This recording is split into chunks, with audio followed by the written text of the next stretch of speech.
सब नता बसे।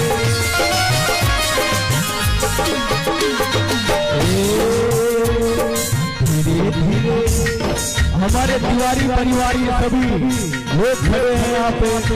और भैया बिमसेपुर ये कोनो गाँव ना, आप ये भूलने की कभी मत भूलिएगा कि ये कोई छोटा सा गांव नहीं है, ये अकेले एक गांव पूरे जिले के बराबर है।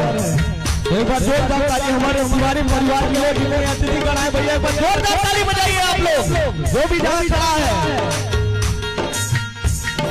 धीरे धीरे चला वरा जगाड़ी, धीरे चला वरा जगाड़ी, हमारे पिया बोले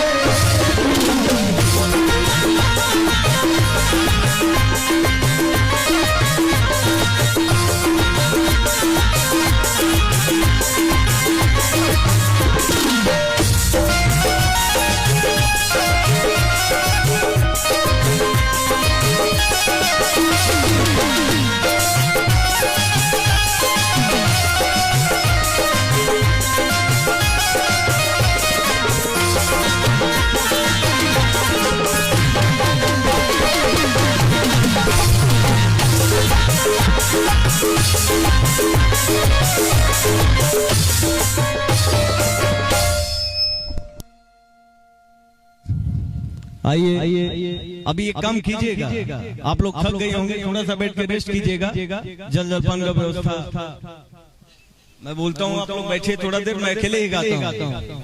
कुछ गाने हैं जिसमें आप भी थक गए होंगे, थोड़ा सा आराम कर लीजिए, आप भी इंसानी। और यहाँ पे मनोजवा कहीं बाहर गाने नहीं गया, अपने घर में खड़ा होके गाता। तो भैया एगो लाइन